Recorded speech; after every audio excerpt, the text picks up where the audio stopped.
Muy buenas, apreciados hermanos y amigos de todo el mundo. En esta mañana o en esta tarde o en la noche, cuando usted sintoniza este canal, queremos estudiar una porción de la historia y de la palabra de Dios. Para ello queremos pedir la dirección de Dios al analizar su palabra y poderla comprender con su ayuda. Querido Dios, gracias te damos en esta noche porque tú eres bueno y porque para siempre es tu misericordia. En esta hora te pedimos, Señor, que todos los factores distractores se puedan desaparecer y permitir que tu palabra pueda ser escuchada.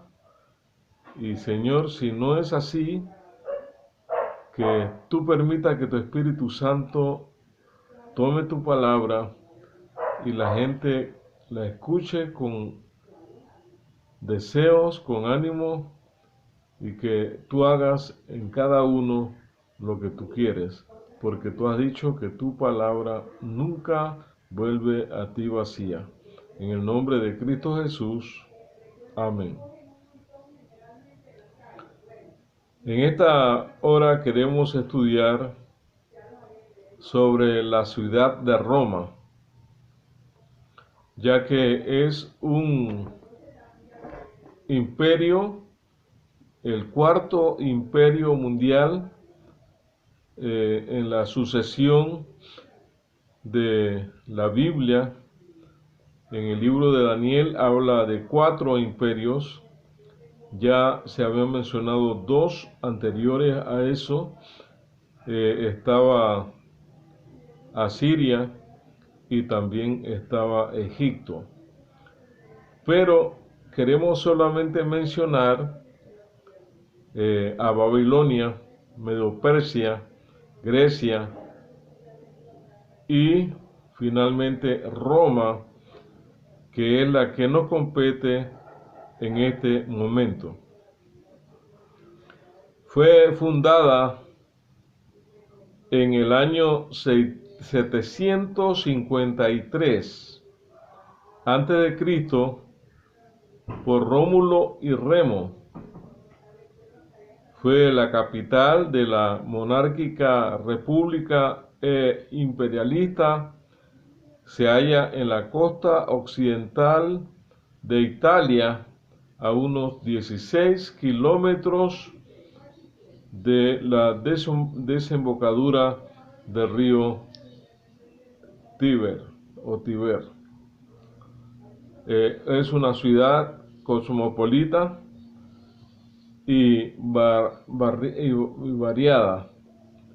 Es una ciudad que tiene edificios públicos quizás nunca igual en la historia. Tenía lo que se conoce como el Foro, el Teatro de Pompeya, que cabían aproximadamente 400.000 personas. El Circo Máximo fue completado por Nerón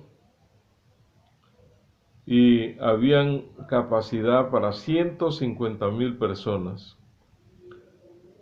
El Coliseo Vespasiano, 50.000 personas. También habían 100.000 habitantes. Estoy hablando del año 753 cuando se fundó Roma. Así que tenía 100.000 habitantes. Dentro de esos 100.000 habitantes habían 30.000 judíos. Se encontraban allí 13 sinagogas en 4 barrios donde se movía o estaba ubicada esta gran ciudad llamada Roma. Pedro no fue el fundador de Roma.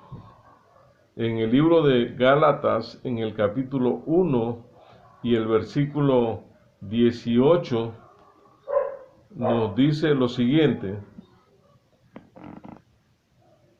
después, pasados 3 años, fui a Jerusalén a ver a Pedro y estuve con él 15 días.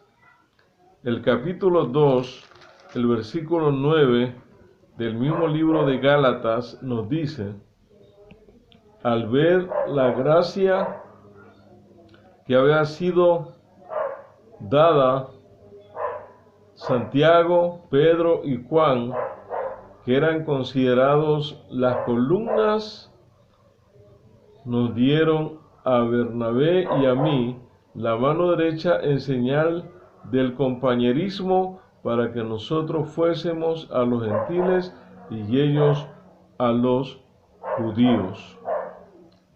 Estamos observando en estos textos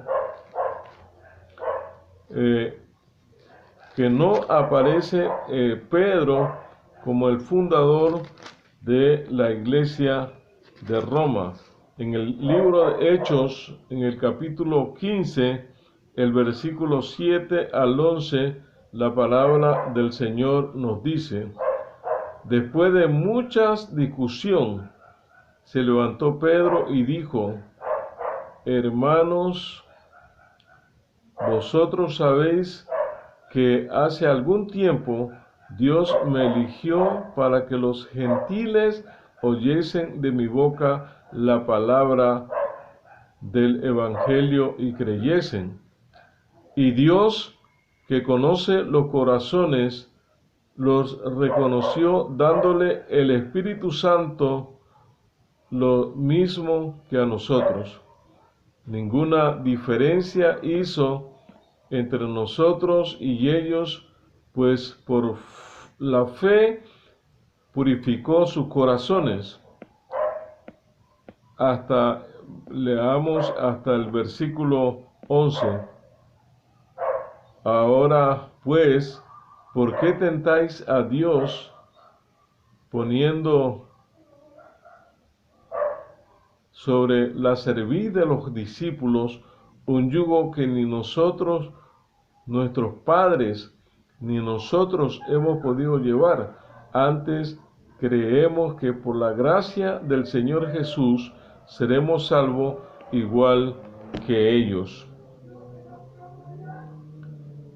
Allí observamos esos textos y descubrimos que Pablo escribió desde la casa de Gayo. Cuando Pablo envía su carta de los Romanos, el capítulo 16 y el versículo 2, es impresionante porque nos dice: recibidla en el Señor como es digno de los santos y ayudarla en cualquier cosa que necesite, porque ella ayudó a muchos y a mí mismo. El libro de Romanos 16, 23 dice: os saluda Gayo, mi hospedador, y toda la iglesia os saluda. Erasto, tesorero de la ciudad, y el hermano Cuarto. La dictó a Tercio, dice el versículo 22.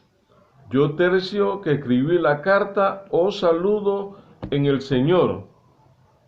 La portadora de esa carta que el apóstol Pablo escribió en la casa de Gayo fue la hermana Febe, una fiel diaconisa que transportó la carta que el apóstol Saulo escribió a los hermanos de Roma, enviada por él entregada a la hermana Febe, quien fue la portadora de los escritos del apóstol Pablo. Desde Corinto, él escribe o él hace su tercer viaje misionero en el libro de Corintios 15, 20, vamos a ver el versículo 25. Allí impresionante nos dice algo que también nos va a ayudar a entender toda esta historia del apóstol Pablo y también su participación desde Corintio, el tercer viaje misionero. El versículo 25 dice, porque él debe reinar hasta poner a todos sus enemigos bajo sus pies.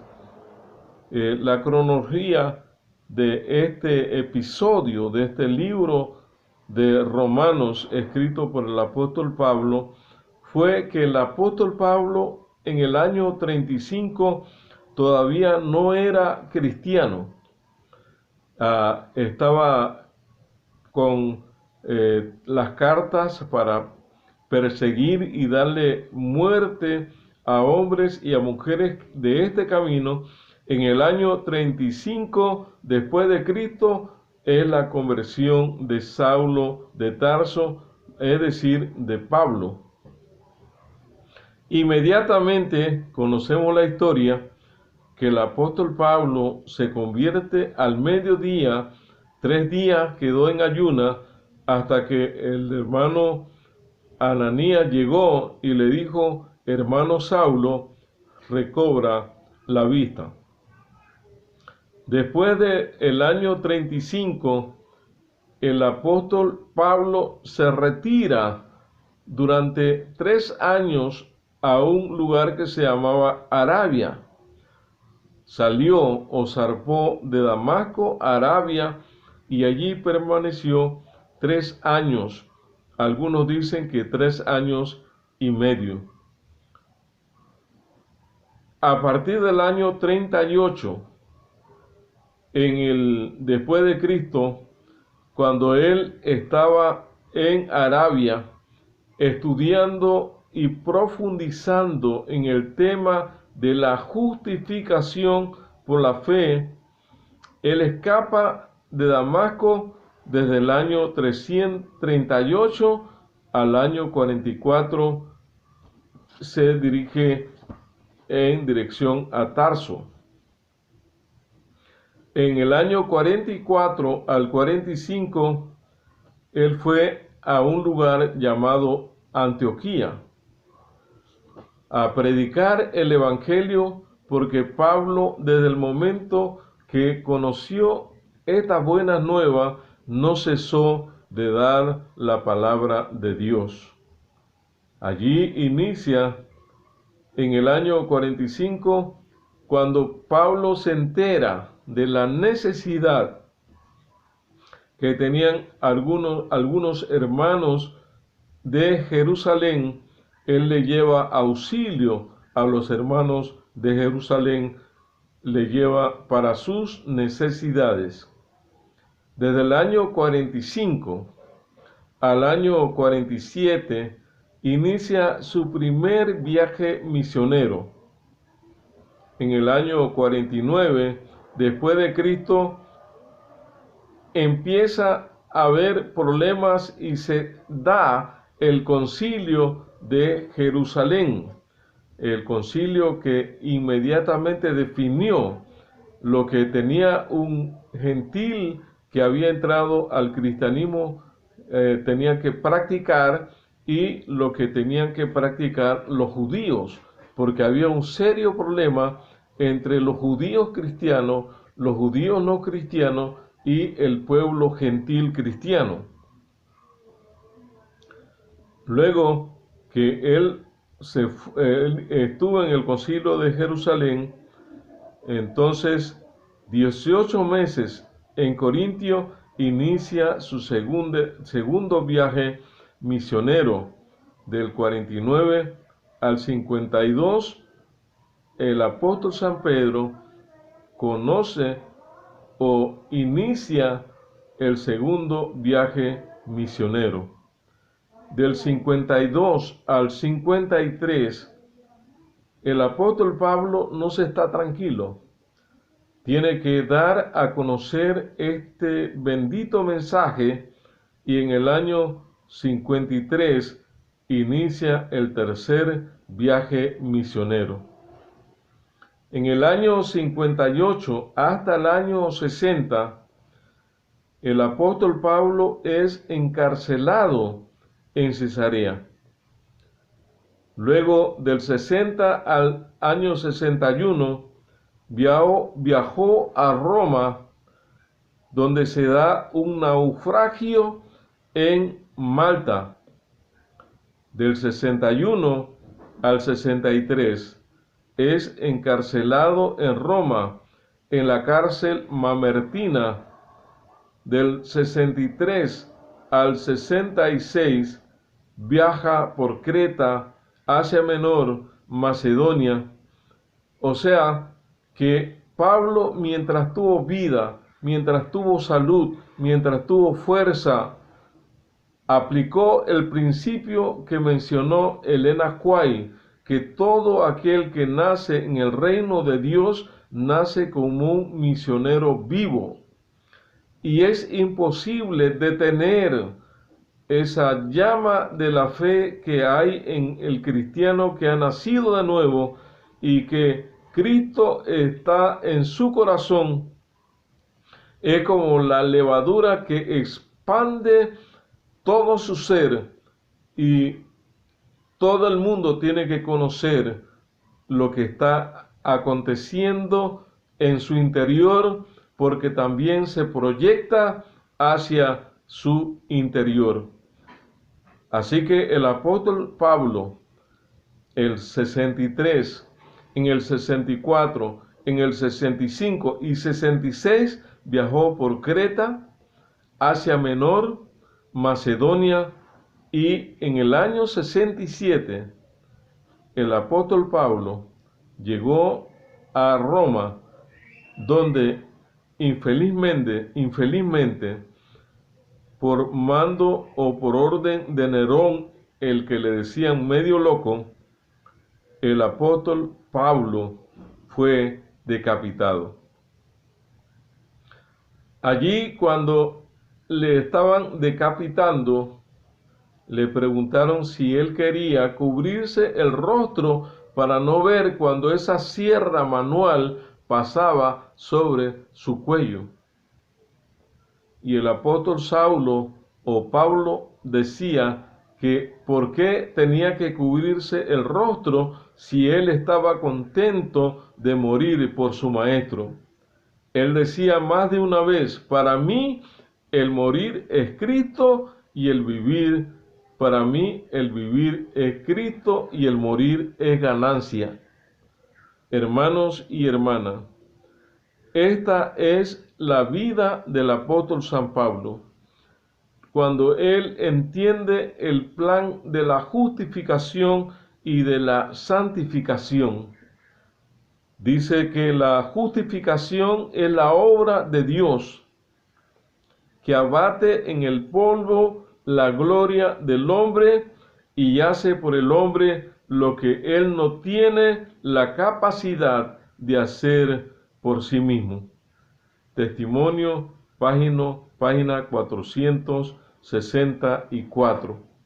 Es impresionante esta cita y vale la pena recalcar nuevamente lo que dice. Es la obra de Dios. ¿Qué cosa? La justificación. Es la obra de Dios que abate en el polvo la gloria del hombre y hace por el hombre lo que él no tiene la capacidad de hacer por sí mismo. Mi hermano y mi hermana, amigo y amiga que me escuchas, el ser humano no puede hacer absolutamente nada por sí mismo. Y entonces el apóstol Pablo no entendía cómo es que el Señor provoca esa reacción por una vida mejor, por una persona mejor, y en quién es esa vida mejor. Descubre a través de la justificación que en Cristo nosotros podemos ser justificados. Además, la justificación es un perdón pleno y completo del pecado. El perdón y la justificación son una y la misma cosa. Comentario Bíblico Adventista, tomo 6. La justificación es un perdón pleno y completo. Si yo he sido justificado por Cristo Jesús, también he sido perdonado. Y el perdón y la justificación son una y la misma cosa. No debo dudar en ningún momento de la justificación que me da el Señor Jesús a través de sus méritos. ¿Quién acusará a los escogidos? Dios es el que justifica, Él es también el que santifica, es el que perdona los pecados. Y hermanos y hermanas, cuando usted y yo hemos sido justificados y hemos sido declarados justos delante de Dios, puede hablar el que sea, puede hablar el mismo Satanás, los ángeles de Satanás, pueden hablar colegas, pueden hablar hermanos, pueden hablar quien quiera, porque Cristo es el que justifica. El mensaje presente, ¿cuál es? La justicia por la fe. La fe es un mensaje de Dios. No hay uno en 100 que entienda por sí mismo la verdad bíblica sobre este tema que es tan necesario para nuestro bienestar presente y nuestro bienestar eterno. En el libro Primeros Escritos, en la página 421. Es impresionante saber, hermanos y hermanas, que nosotros, si no entendemos esa verdad de la justificación, entonces también eso nos puede afectar para el presente y nos puede afectar para el futuro, porque es un tema eterno. Necesitamos ayunar, necesitamos estudiar, necesitamos escudriñar el tema de la justificación por la fe.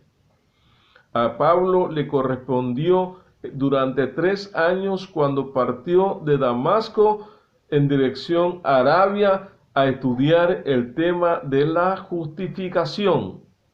Y hermanos y hermanas, el mensaje presente es la justificación por la fe. La fe es un mensaje de Dios. No hay uno en 100 que entienda por sí mismo la verdad bíblica sobre este tema que es tan necesario para nuestro bienestar presente y nuestro bienestar eterno. Tristemente, en Obreros Evangélicos, en la página 316, Elena White escribió: nuestras iglesias mueren por falta de enseñanza acerca de la justificación. Infelizmente, muchos pasan a la plataforma a mencionar algunas cosas que no tienen importancia. Tal vez para ellos tienen importancia, pero para la salvación eterna no tiene importancia. Y lo que sí tiene importancia es la falta de enseñanza acerca de la justificación. Entender claramente el tema de la justificación hace a cristianos más fervientes, más misioneros, más dadivosos, más fieles mayordomos. Y mi hermano y mi hermana, cuánta necesidad y cuánta urgencia y cuánta falta existe de la enseñanza acerca de la justificación por la fe. Decía que Pablo viajó a Arabia y hasta cuando él sintió que había comprendido el tema de la justificación, bajó con ahínco, con determinación, con entusiasmo, con motivación, dispuesto a predicar ese evangelio de la justificación que él antes no conocía. Por lo tanto, mis hermanos y hermanas, mis amigos de todo el mundo, el Señor nos quiere en esta hora ayudar a que entendamos ese tema que entendió el apóstol Pablo y que le permitió ser seguidor de Cristo durante más de 30 años y murió por Cristo victorioso porque él había entendido el tema de la justificación. Justificación por la fe es, ¿qué cosa, mis hermanos? Es cuando Dios abate la gloria del hombre y hace por el hombre lo que él es incapaz de hacer por sí mismo. Es decir, que la salvación toda corresponde a Cristo Jesús y tenemos que aceptar esa salvación para que luego sea transferida. La justicia es impartida y la justicia es imputada. Una me da derecho al cielo y la otra me da la idoneidad para vivir en el cielo. Posiblemente, mis hermanos, en otra oportunidad hablemos más a fondo sobre el tema de la justificación por la fe. Por ahora, sería bueno recordar que Pablo caminó fielmente sin en ningún momento tambalear, fluctuar, porque él había tenido un encuentro permanentemente con Cristo Jesús, y cuando Cristo perdona, Cristo justifica. El perdón y la justificación completo son una y la misma cosa. Esa experiencia del apóstol Pablo quiere el Señor que sea tu experiencia y que sea mi experiencia en esta mañana, en esta tarde o en esta noche. Tal vez has entendido el tema de la justificación, el caminar con Cristo, y cuando Cristo nos declara justos delante del Padre, hermanos, somos declarados justos ante las cortes celestiales, ante los ángeles, serafines, querubines, arcángeles, ante todo el mundo, cuando hemos entendido el tema de la justificación por la fe. ¿Quieres tú en esta hora pedirle a Dios que Él te justifique, que Él te perdone, que Él te dé la fuerza que necesitas para andar en sus sendas y caminar de acuerdo a su voluntad, sin importar el peso de pecado que te asedia? Él te puede dar la libertad, y si el Hijo os libertare, seréis verdaderamente libres. Quiero orar por todos los hermanos y amigos en el mundo entero que en este momento quieren decirle al Señor: aquí estoy, Padre, ayúdame y hazme una nueva criatura para tu honra y gloria. Querido Dios, te doy gracias en esta tarde, en esta mañana o en esta noche, porque tú eres bueno y porque para siempre es tu misericordia. Hemos entendido que la justificación es la oportunidad que le das al hombre de recibir un perdón completo. es cuando la gloria del hombre es abatida en el polvo y tú haces por lo que no podemos hacer por nosotros mismos. Queremos entender perfectamente el tema de la justificación, y cuando entendemos el tema de la justificación, también cambia nuestro estilo de vida, nuestro cristianismo, nuestra dadivosidad, nuestro conducir en este mundo y también en la proclamación de las buenas nuevas de salvación. Gracias, Señor, porque nos amas. Gracias porque tú estás dispuesto a perdonarnos y también estás dispuesto a darnos la sanidad. Ponemos nuestras vidas a tu servicio en el nombre de Cristo Jesús. Amén.